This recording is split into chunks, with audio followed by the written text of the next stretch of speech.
Bonjour à tous. Dans cette 23e vidéo, je vais vous parler d'une approche psychologique des mythes.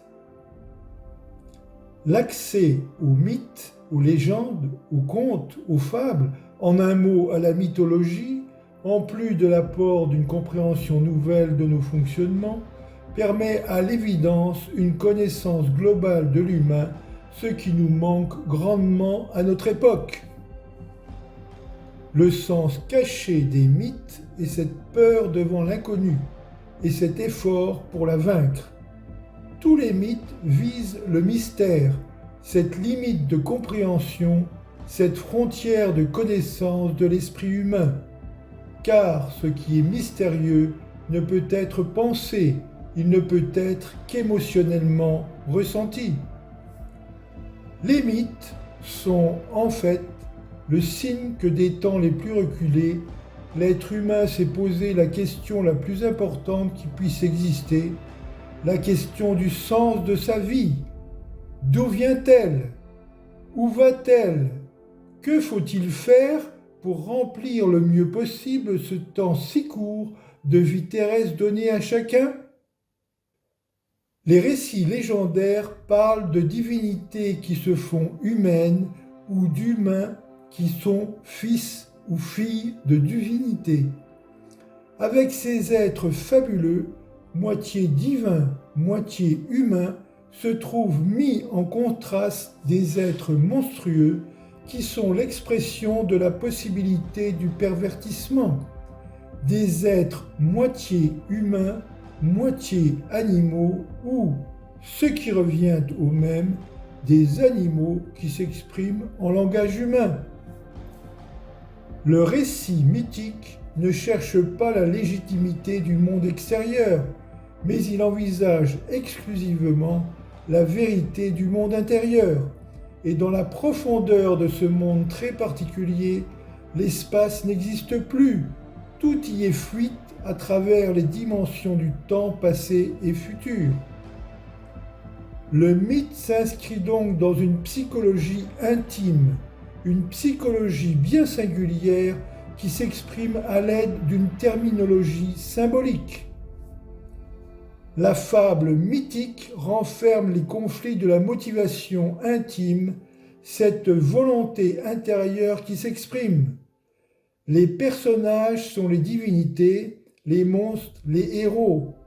Leurs actions sont les événements rapportés par le récit. Et les lieux où se situent les combats ne sont qu'un moyen pour symboliser la vérité sous-jacente. Le symbole central de tous les mythes est la filiation. Un être humain est donc le fils ou la fille du Père Esprit et de la Mère Corps. Les parents mythiques figurent ainsi les désirs spirituels ou les désirs terrestres, matériels et sexuels.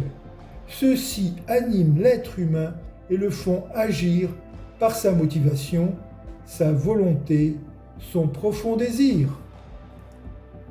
Si les récits légendaires sont bien la production spirituelle la plus authentique de l'instance psychique du plus que conscient, autrement dit du surconscient, une structure définie dans la psychologie de la motivation du psychothérapeute autrichien Paul Diel, il en résulte que la signification cachée des images mythiques représente la volonté juste, fondement de l'éthique, base de la morale.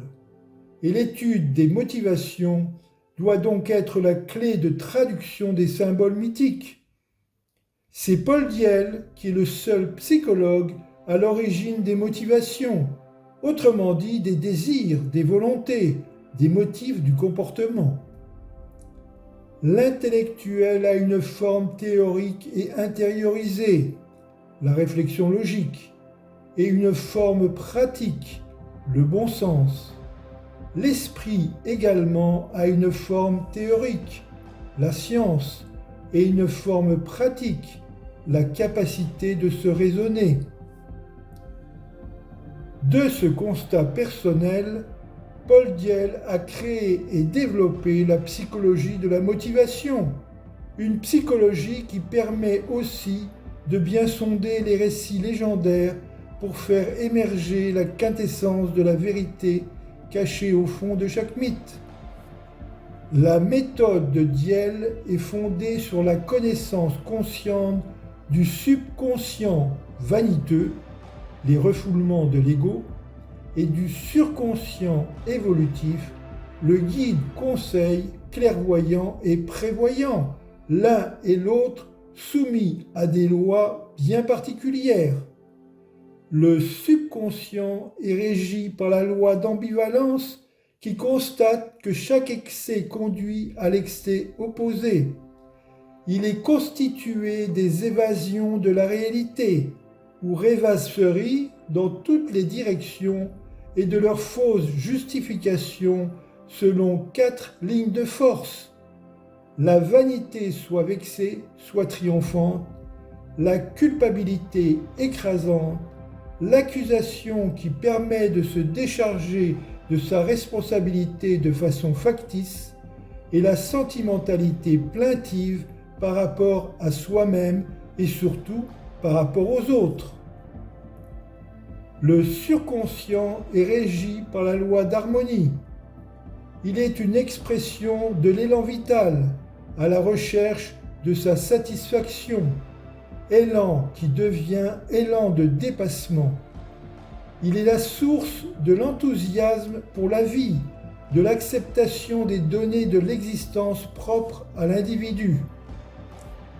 La santé psychique est la capacité de changer le changeable de façon sensée et d'accepter l'inchangeable.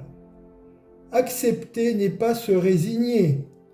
La maladie psychique est l'incompréhension ou la mécompréhension du sens de la vie, ce qui conduit à maintes erreurs et à maintes souffrances. L'élan vital est le besoin impérieux de trouver la satisfaction, et la fonction fondamentale de l'esprit est de hiérarchiser la multiplicité des désirs de l'être humain conscient. Le désir essentiel, par opposition au désir multiple, se propose de donner une valeur en rapport avec le besoin le plus profond de l'être, son harmonie intérieure. Sa fonction est de présider à l'harmonisation de tous les désirs. Le désir essentiel agit en conformité avec le sens de la vie, sa direction et sa signification. Il implique un travail de spiritualisation, c'est-à-dire de compréhension de la valeur ou de la non-valeur des désirs, et de sublimation, autrement dit de dissolution des désirs irréalisables ou insensés. Le surconscient se manifeste sous la forme d'un sentiment de culpabilité lorsque nous n'écoutons pas l'avertissement du désir essentiel. Le surconscient, notre guide conseil intérieur, manifeste la loi d'harmonie. La culpabilité est soit refoulée, soit exaltée. Refoulée, la culpabilité détruit son impact et n'apporte qu'un vague sentiment de mécontentement de soi. Exaltée, excessive, la culpabilité s'attache à n'importe quelle pensée ou acte réveillant même les manquements passés les plus anodins. Devenant insupportable par son débordement, la vaine tentative de s'en libérer se solde par un ultime refoulement, un rejet. Ne pas accepter le message de la culpabilité qui ne demande qu'un aveu libérateur conduit à un incessant basculement entre culpabilité exaltée et refoulée. Le subconscient, les refoulements de l'ego, est diamétralement opposé au surconscient. Il est l'expression de ce que l'être humain ne veut pas savoir sur lui-même, ses déficiences, ses faiblesses, ses erreurs. Il est l'expression de la vanité, de l'orgueil. La loi d'harmonie est l'expression de la force organisatrice du surconscient. Elle demande le dépassement des dissensions internes que crée la multiplication des désirs. Les désirs accidentels ont tendance à se multiplier à l'infini et le désir essentiel cherche l'accalmie psychique par un travail intérieur et introspectif incluant le renoncement à certains désirs ou à certains de leurs excès. Excès quantitatifs ou qualitatifs sont dénoncés par la culpabilité, manifestation du désir essentiel. La culpabilité demande d'être prise en compte, ce qui invite à rectifier l'erreur. Et la loi d'harmonie n'est autre que la loi d'évolution. Mieux saisir l'erreur pour mieux s'en libérer. Par contre, la loi d'ambivalence est la loi de la disharmonie. Elle stipule qu'à tout excès répond l'excès contraire. Cherchant à réparer l'erreur, elle ne fait que l'aggraver et s'inscrit dans un cercle vicieux, sans fin et autodestructeur du désir essentiel. Voilà une représentation qui montre, à partir des désirs d'entrée, matériels, sexuels, spirituels, comment nous obtenons le comportement en sortie au niveau des pensées, des actes et des sentiments. En haut, le surconscient, en bas, le subconscient. Nos motifs erronés passent par la boucle d'ambivalence à travers les interactions dynamiques de l'ego, nos fausses justifications, nos évasions.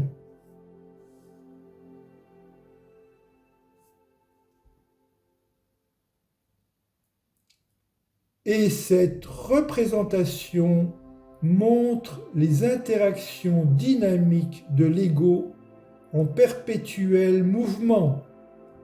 À gauche, par rapport à nous-mêmes, vanité, culpabilité, et à droite, par rapport aux autres, sentimentalité, accusation. Il est impossible de comprendre le fonctionnement anormal, donc maladif, du psychisme sans tenir compte de l'amour-haine de soi par la vanité et la culpabilité et de l'amour-haine de l'autre, d'autrui, par la sentimentalité et l'accusation. D'où s'ensuivent 4 groupes de ressentiment, de rancune.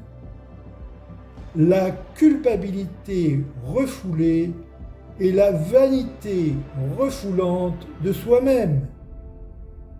L'accusation et la sentimentalité hypersensible vers l'autre.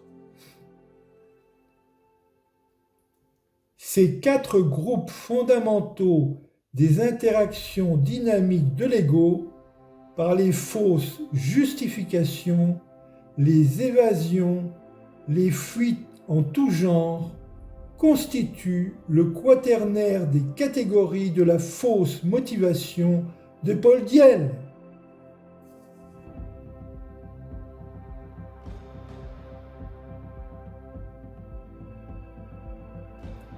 Tout symbole désigne une fonction psychique. Cette fonction est représentée par un objet, un phénomène du monde extérieur, et la méthode introspective de Diel est la clé nécessaire à la compréhension de toutes les manifestations symboliques, légendes, mythes, rêves, paraboles, Allégorie. La psyché est symbolisée par la maison, propre ou sale. L'élan vital est symbolisé par l'arbre et son feuillage, opulent ou desséché. Les tourments sont symbolisés par la tempête, surmontée ou écrasant. La lucidité est symbolisée par le soleil. La pluie peut être féconde ou représenter la grisaille de la vie. La joie est symbolisée par le ciel. La pierre peut représenter la solidité. Les symboles mythiques et les allégories sont constitués d'images à caractère universel.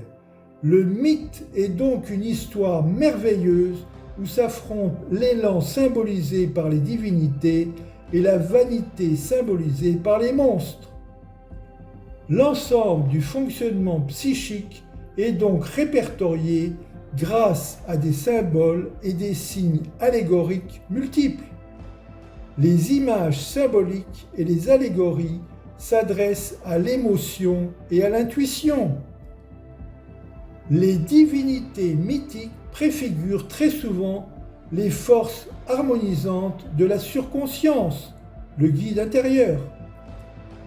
Les forces disharmonisantes du subconscient, les refoulements de l'ego, déformations monstrueuses des psychopathies, qui sont les conséquences des égarements de l'esprit, sont symbolisées par les monstres et les démons que les héros, symboles de l'individu essentiellement combatif, devraient normalement affronter. Mais la plupart des héros mythiques, insuffisamment aidés par les divinités, insuffisamment armés par les forces surconscientes, périssent souvent dans le combat contre les tentations subconscientes, ce qui est la figuration de la situation réelle de l'individu face à ses propres conflits intrapsychiques. L'être humain se trouve ainsi suspendu entre la vie surconsciente et la vie subconsciente, l'âme douce du tarot. Et dans le sommeil, le conscient étant éliminé, le surconscient et le subconscient s'affrontent. Le surconscient tend à imposer au subconscient disharmonisant son impératif d'harmonisation. Le rêve nocturne assume ainsi, tout comme le mythe, une fonction assainissante, une morale. Mythe et rêve ont donc une origine commune qui est l'imagination symbolisante, archétypale du monde intérieur. L'espace des solutions va vers la réalisation du désir essentiel et l'espace du problème va vers la destruction du désir essentiel. Le nerveux exalte plutôt l'esprit et refoule la sexualité et la matérialité. Le banalisé refoule l'esprit et exalte les désirs matériels et sexuels.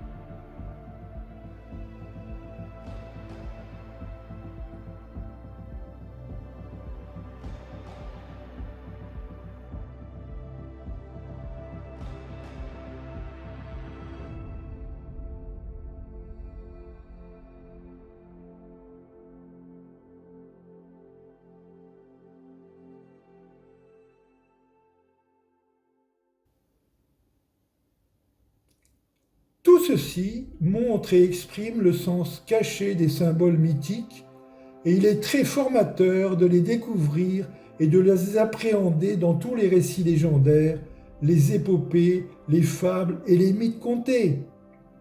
Par exemple, le soleil et son rayonnement symbolisent en général l'esprit illuminant, le surconscient. L'intellect est symbolisé par le feu terrestre. La flamme qui monte vers le ciel figure l'élan vital vers la spiritualisation. Le feu symbolise la purification par la compréhension jusqu'à sa forme la plus spirituelle, la lumière, la vérité. La lune et la nuit représentent l'imagination malsaine, le subconscient. Le ciel est la résidence des divinités solaires qui symbolisent les qualités de l'âme. Le sommet d'une montagne imaginée comme baignant dans le ciel représente le surconscient et ses qualités. Les monstres qui sortent de la région souterraine représentent le subconscient et ses dangers. L'être conscient, l'être humain, habite la surface de la terre entre la profondeur souterraine et la hauteur terrestre. La terre est la reine du combat. Elle représente le symbole du conscient et de sa situation conflictuelle, symbole du désir terrestre et de ses possibilités de sublimation comme de pervertissement. Le conscient est l'arène du conflit psychique. L'eau symbolise la purification du désir jusqu'à sa forme la plus sublime, la bonté. C'est aussi la purification du caractère, l'eau lustrale du baptême. Le pervertissement se trouve figuré par l'eau mélangée à de la terre, désir terrestre, ou stagnante, qui a perdu sa propriété purifiante, vase, boue, marée. L'eau gelée exprime la stagnation à son plus haut degré, la stagnation psychique, l'esprit mort. La mer symbolise la naissance. La vie humaine, ses désirs et ses sentiments se trouvent figurés par le fleuve qui traverse la terre et qui se jette dans la mer. La région sous-marine est le symbole du subconscient. Le serpent symbolise la vanité coupable, la mort de l'esprit. Mais le serpent dompté est l'attribut des divinités à signification spirituelle. Le serpent tué représente la victoire définitive sur la vanité, la libération de l'ego. Le lion, comme le taureau, est la force brutale, dominatrice et symbolise la perversion de la pulsion sociale. Les peuples anciens, comme celui de la Grèce ou de l'Égypte, dont l'âme a créé les plus grandes légendes, avaient une préconnaissance intuitive de portée psychologique, du sens caché des symboles. Sinon, comment tous ces mythes auraient-ils pu devenir les fondements mêmes de leur culture ? Des analyses de grands mythes grecs et égyptiens se trouvent dans le livre intitulé « Essai de clarification des légendes » que vous trouverez sur Amazon. Sur ma chaîne, en cliquant sur mes livres, à droite dans la bannière, vous découvrirez d'autres sujets d'enseignement, de réflexion scientifique, philosophique et spirituelle. Vous pouvez aller aussi sur « À propos » et tout en bas, cliquez sur « Mes livres ». Et je reste très fidèle à mes 3 S.